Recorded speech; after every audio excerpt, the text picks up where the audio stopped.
Hello and welcome to real Setu. आज का अपना टॉपिक है Glasgow coma scale. What is Glasgow coma scale और उसी में कुछ सब टाइप है। The first one is Glasgow coma scale P, Glasgow coma scale pupils and the fourth one is four score. तो इनका क्या है, ये इनकी फुल फॉर्म क्या है, कैसे यूज होते हैं, कहाँ कहाँ यूज होते हैं। So basically the Glasgow coma, Glasgow means होता है सर एक यूनिवर्सिटी थी ग्लासगो। उन्होंने एक स्केल दिया इसको असेस करने के लिए, टू असेस द कोमा।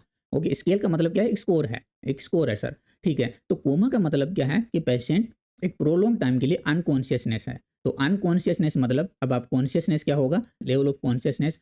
उसका मतलब है कि पेशेंट का जो कॉन्शियस लेवल है, जो ब्रेन फंक्शन है, वो कितना काम कर रहा है। मतलब पेशेंट अवेयर है, aware in sense able to thinking, patient सोच पा रहा है किसके बारे में, खुद के बारे में, देन सराउंडिंग। ये क्या है, सब सब्जेक्टिव डेटा है और सब्जेक्टिव डेटा अपन असेस नहीं कर सकते। ओके, अपने को सब्जेक्टिव डेटा असेस करने के लिए उसको ऑब्जेक्टिव फॉर्म में करना पड़ता है, और जैसे ही अपन उसको ऑब्जेक्टिव फॉर्म में करते हैं देन अपन को एक नंबर देते हैं, एक स्कोर देते हैं। कॉन्शियसनेस है, उसको स्टेज होती है। The first one is awakefulness, patient है जो वाकफुल है। ठीक है, देन आता है स्लीपिंग या ड्रीमिंग, पेशेंट सो रहा है या ड्रीमिंग में है। देन अलर्ट स्टेज आती है, और लास्ट वन आती है reduce conscious level, that is stupor या कन्फ्यूजन। बेसिकली क्लास को कॉमर्स के लिए इसमें क्या यूज करते हैं अपन, ईवीएम।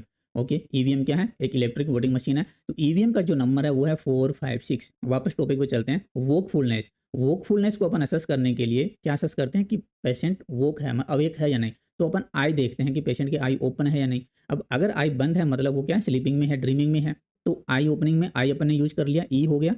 ओके सर, ई अपन ने यूज कर लिया, देन आई रिस्पॉन्स हो गया। ओके, अब वर्बल में क्या आ जाए, थिंकिंग या कोग्निटिव जो प्रोसेस होती है पेशेंट की, कि पेशेंट सोच पा रहा है नहीं। जब पेशेंट सोचेगा तभी तो बोलेगा। पेशेंट वर्बली बोल रहा है मतलब इनडायरेक्टली वो सोच रहा है। ओके, तो जो वर्बल रिस्पॉन्स है वो किसको इंडिकेट करता है, थिंकिंग प्रोसेस को, कोग्निटिव प्रोसेस को। ओके, देन आपने इसमें वी ले लिया, वर्बल रिस्पॉन्स। ओके, तो मोटर किसके लिए लिया, मोटर फंक्शन असेस करने के लिए कि पेशेंट, अपन अगर पेशेंट को कुछ स्टिमुलाई देते हैं तो पेशेंट रिफ्लेक्स दे रहा है या नहीं दे रहा। जैसे अपन पेशेंट को बोलते हैं तो कमांड अपनी फॉलो कर रहा है या नहीं कर रहा। जैसे आपने बोला कि स्क्वीज माई हैंड, आप मेरा हाथ पकड़िए, पेशेंट आपका हाथ पकड़ लिया। आपने बोला मेरा हाथ छोड़िए, पेशेंट ने आपका हाथ छोड़ दिया। That is motor response. तो बेसिकली जो कोमा को असेस करने के लिए जो तीन अपन कंपोनेंट यूज करते हैं, तीन रिस्पॉन्स यूज करते हैं, दैट इज ईवीएम। ओके, तो ये क्या है सर, ब्रेन फंक्शन है, तो न्यूरोलॉजिकल असेसमेंट है, इवैल्यूएट करता है पेशेंट का level of consciousness, that is LOC. और बाय थ्री की रिस्पॉन्स, मैंने आपको पूरा एक्सप्लेन कर दिया ईवीएम क्या है। तो ग्लासगो कोमा स्केल को अगर मैंने प्यूपिल रिएक्टिव स्कोर ऐड कर दिया, दैट इज पी, देन ये बन जाएगा ग्लासगो कोमा स्केल पी। अपन एंड में पढ़ेंगे। एक बताया था मैंने ग्लासगो कोमा प्यूपिल एज, इसमें क्या असेस करते हैं, the first one is GCS. Okay, then आपका प्यूपिल रिएक्टिविटी सेकंड हो गया, देन हो गया एज थर्ड, और the fourth one is CT scan. तो ये हो सकता है आपके ऑप्शन में क्वेश्चन हो इन फ्यूचर, तो आपको थोड़ा सा याद रहना है। एक एज फैक्टर ऐड किया, देन अपन ने किया CT scan. CT scan in sense अगर इसमें देखते हैं अपन कि पेशेंट को कहीं हेमेटोमा तो नहीं हुआ अंदर, या फिर कहीं हेमरेज तो नहीं है। ये सब चीजें असेस करके अपन इसको क्या करते हैं, एक स्केल देते हैं, एक स्कोर देते हैं। So basically the first one is EVM. अब ईवीएम है, स्केल है, स्केल का मतलब क्या है सर, स्कोर है, तो स्कोर कितना होगा। अब इसको ऐसे याद रख लेना, ईवीएम 456। तो जो ई होगा उसका मैक्सिमम स्कोर कितना होगा, 4 होगा। ठीक है, ई में अपन सबसे पहले जो असेस करते हैं, दैट इज ऑटोमेटिकली पेशेंट के आई ओपन हो रखी है, तो मैक्सिमम स्कोर अपने पास कितना है, 4, तो अपन देंगे 4। ओके, आई ओपनिंग नेचुरली। देन अगर टू स्पीच है, अगर आप बोलते हैं पेशेंट को, तो पेशेंट अपनी आई ओपन करता है, देन अपन 3 देंगे, याद रखना 4 के बाद 3 देंगे। Open eye when you talk to them. Okay, 2 कब देंगे, टू पेन, या पेन की जगह आजकल जो अपन यूज करते हैं रिसेंट में, दैट इज स्टूमुलाई। अगर पेशेंट को कोई स्टूमुलाई देते हैं, पेशेंट को स्टूमुलेट करते हैं, देन अगर पेशेंट आई ओपन करता है, देन अपन देंगे उसको स्कोर 2।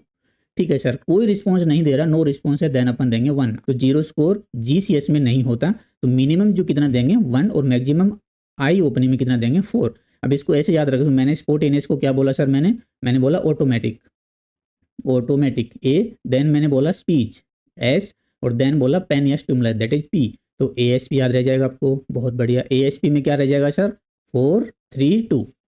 तो आई ओपनिंग, जैसे एएसपी साहब आएंगे अपन क्या करेंगे, अपनी आंखें खोलेंगे। तो ईवीएम में आई ओपनिंग हो गया, 4 स्कोर हो गया। देन आता है वर्बल रिस्पॉन्स। वर्बल रिस्पॉन्स किसको असेस करता है, थिंकिंग को। तो थिंकिंग में क्या आ जाएगा सर, ओरिएंटेड, मतलब पेशेंट फुली ओरिएंटेड है या नहीं।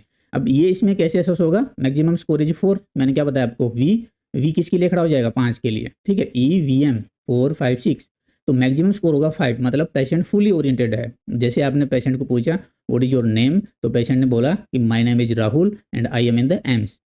तो that is full oriented to place, time patient ने बता दिया, एंड सिचुएशन कि मेरा एक्सीडेंट हुआ था फलाना फलाना कार में, तो दैट इज ओरिएंटेड, और अपन देंगे उसको 5। Then sir talk but confuse about the detail. अब पेशेंट क्या है, कंफ्यूज है। पेशेंट को आपने पूछा कि what is your name, patient आपके साथ बात जरूर कर रहा है लेकिन वो कंफ्यूज है, टाइम को लेकर, पैलेस को लेकर, आपकी सिचुएशन को लेकर। देन कंफ्यूज में क्या देंगे सर, 4 देंगे। ओके। इन अप्रोप्रिएट मीन्स से रैंडम वर्ड, नो कन्वर्जेशन। अब पेशेंट आपके साथ कोई कन्वर्जेशन नहीं कर पा रहा, रैंडम वर्ड बोल रहा है। जैसे आपने पूछा व्हाट आर यू, आप कौन है, तो पेशेंट आई एम पर्पल, है ना, द कार इज फ्लाइंग। तो ऐसे inappropriate word, no conversation, मतलब रैंडम वर्ड बोल रहा है, जो आप पूछ रहे हैं वो आपको बता ही नहीं रहा है। देन अपन क्या देंगे सर, 3 देंगे। जैसे पेशेंट ने बोला कार इज फ्लाइंग, तो आपको याद रखना कार, कार का मतलब यहाँ पे 3 है। और जैसे ही कार जाता है, पेशेंट बोलता है कार फ्लाई कर रही है, तो आपको 3 स्कोर देना है। ओके, याद रखने के लिए। इनकम्प्रहेंसिबल मतलब make sound but no recognise word, अथवा देन क्या इसको बोलते हैं मोन्स एंड ग्रोन्स। पेशेंट क्या करता है, ऊ आ ऐसे करता है, कोई वर्ड नहीं, कार भी नहीं बोल रहा आप तो। देन अपन क्या देंगे सर, 2 देंगे। ठीक है, तो मैंने क्या बोला, आ, तो आ में जाता है ऊ। यहाँ पे ऐसी अगर वर्ड आ रहे हैं इनको बोलते हैं मोन्स एंड ग्रोन्स, तो आपको 2 देना है। तो याद रखना, जैसे ही मोन्स एंड ग्रोन्स अगर एग्जाम में होता है, देन आपको याद रखना है 2, कि अपन स्कोर कितना देंगे, 2, किसमें, वर्बल रिस्पॉन्स में। ओके। नो रिस्पॉन्स, पेशेंट का कोई रिस्पॉन्स नहीं है, कंप्लीटली साइलेंट है, नो ऑडिबल रिस्पॉन्स, देन अपन देंगे 1।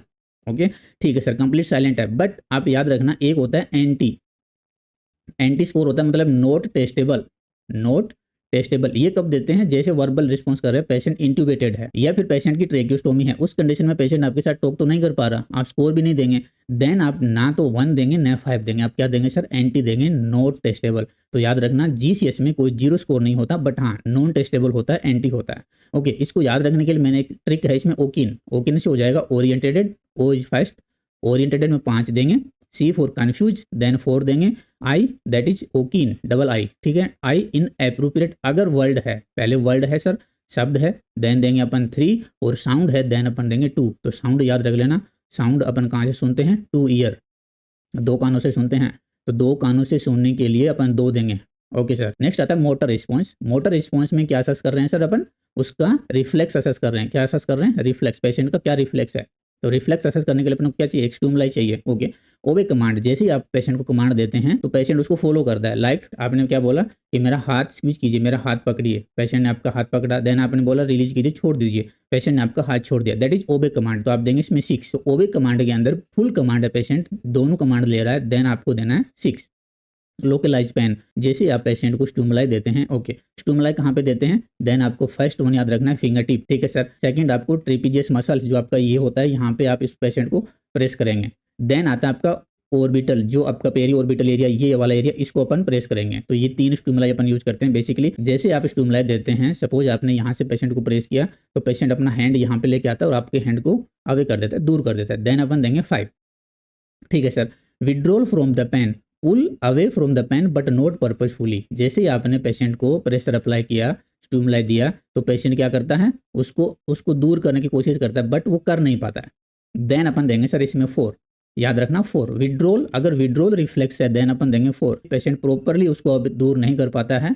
Okay, flexion to the pain, और एक होता है एक्सटेंशन, इसको बोलते हैं डीकोर्टिकेटेड एंड आपका डीसेरिब्रेट।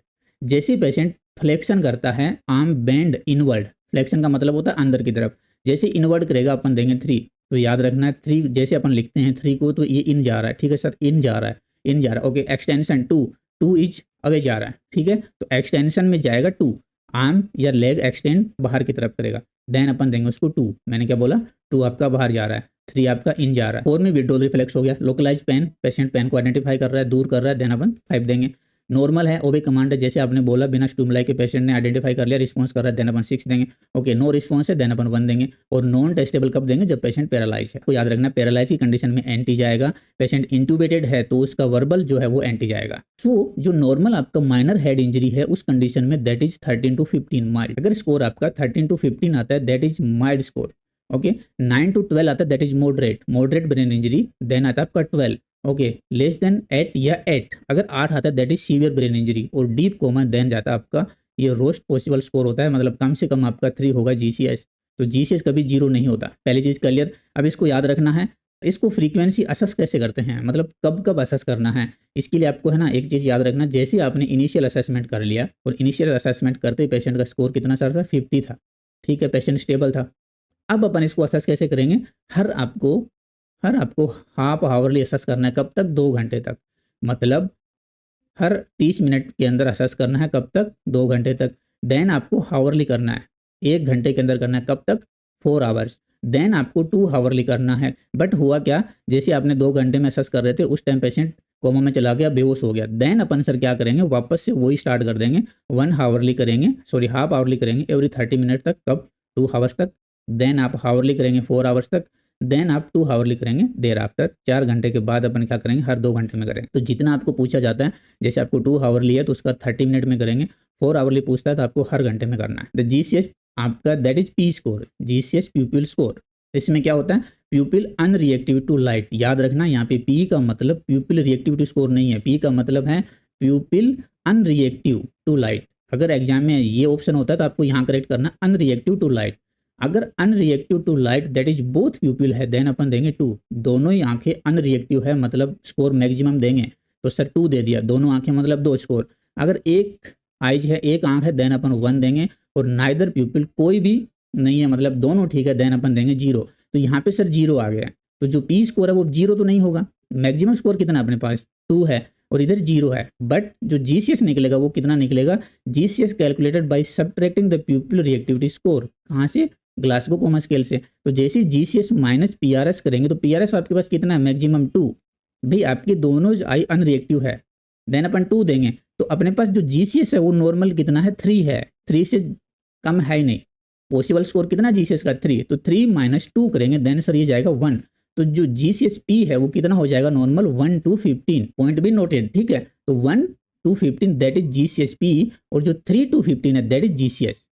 Clear, okay. देन आता है sir full outline of unresponsiveness that is 4। तो आपको 4 की फुल फॉर्म पूछ सकता है, याद रखना फुल आउटलाइन ऑफ अनरिस्पॉन्सिवनेस। इसमें 4 से याद रखना, इसमें 4 कंपोनेंट होते हैं। The first one is eye response, motor response, okay. Then आता है brain stem reflex and the respiration. तो ये आपको अलग से याद रखने हैं। 2 कौन से ऐड हो गए, एक ब्रेन स्टेम रिफ्लेक्स हो गया एंड एक हो गया रिस्पायरेशन, पेशेंट की रिस्पायरेशन रेट।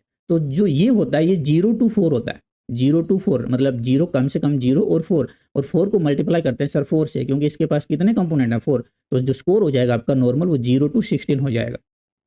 सो ये था आपका Glasgow coma scale. Thank you.